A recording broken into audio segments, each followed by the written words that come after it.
Hello guys. Today I'm explaining why HYBE isn't evil and why the HYBE document was just a dose of reality that none of us were ready for.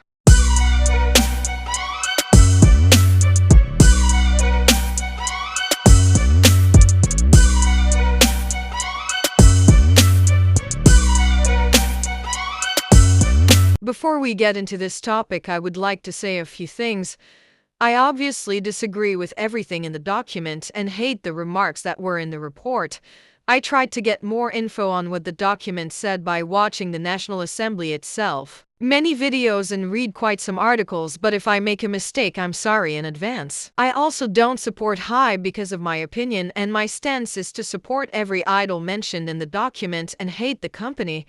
I wanted to wait until I get more info on this situation, and hence why this video is out only now. So, as you all know, HYBE was getting blown for a document that was shown in the National Assembly where it criticized many artists including Blackpink, Stray Kids, Twice, aespa, and many more. These criticism ranges from popularity, heights, and to the beauty of these groups. Some of these comments are inappropriate and were directed to idols who are either minors currently or minors at that time. I actually have a lot to say about this situation, as HYBE itself has been in so many controversies such as the Min Heejin feud and vocal backlash, and this would be the cherry on top of the summary of HYBE 2024. HYBE has already made two statements for the document, and here's what they said. During the audit, HYBE released a statement that said they were going to hold the people who leaked these documents accountable for the actions. Basically, HYBE was trying to threaten the people who leaked them. This statement was then deleted after its release. Next,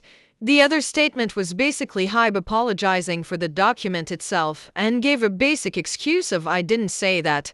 The public did," explaining that the documents just showcased what the general public was saying about the situation and not what HYBE was saying about the situation. Let's talk about the second statement. My genuine question is, who in the world called Baby Monster ugly? Who in the world called Sunghoon ugly when he fits like more than 90% of the K-beauty standard? No one. Literally, I never came across any posts or videos that say they are ugly. This just proves to show that the HYBE documents 1. Was edited or manipulated by HYBE employees, or 2. Wasn't a collection of public reactions and was fully done by HYBE employees, or finally 3. Just hate comments that somehow got taken into account. Even if maybe some comments could be what the general public or haters have said, the fact that these comments were taken into consideration is just awful. However, we need to step back and see the situation for now. If you didn't realize, HYBE was founded in 2005 and is not a part of the big three. Now my question is, if a company that is active for only about 20 years have these type of degrading dooments, what about the other companies that probably existed for more before HYBE? Mainly the big three: SM, JYP, and YG. Now, obviously I am not saying that these three companies do these practices too. However, people seem to forget that in the end, these companies will probably do many things to achieve money and success. Personally, I don't really think YG or JYP would do similar things like what HYBE, considering I feel that JYP interacts in a well-friendly manner with their idols and YG usually doesn't let their artists be disrespected by award shows. However,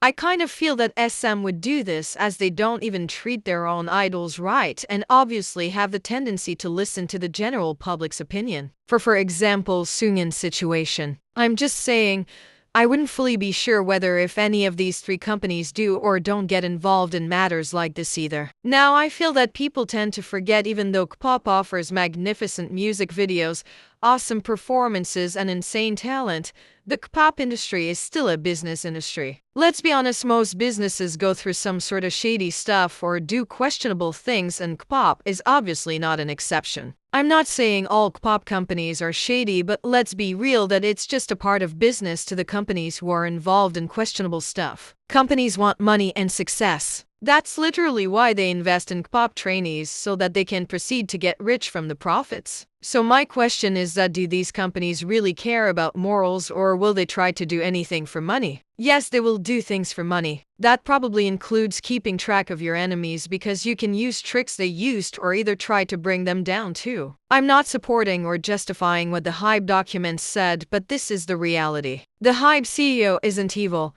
He was just a businessman trying to make use of his enemies. That is the harsh truth of it all. I also want to point out that most of the people claiming HYBE to be evil were probably Minhee Jean stans or toxic bunnies in general, since they were ready to paint HYBE as the bad guy. However, I myself wouldn't really call this document evil, as it shows the harsh reality of the K-pop industry where we painted it to be a beautiful place. Anyways, that's the end of this video. I put out my points in the most simple and probably nicest way to put it. I either see so many tubers talking in the most extreme sides. I basically wanted to show the truth in a more straightforward yet nicer way. Keep your opinions respectful if you have any, of course. Thank you for watching and stay tuned.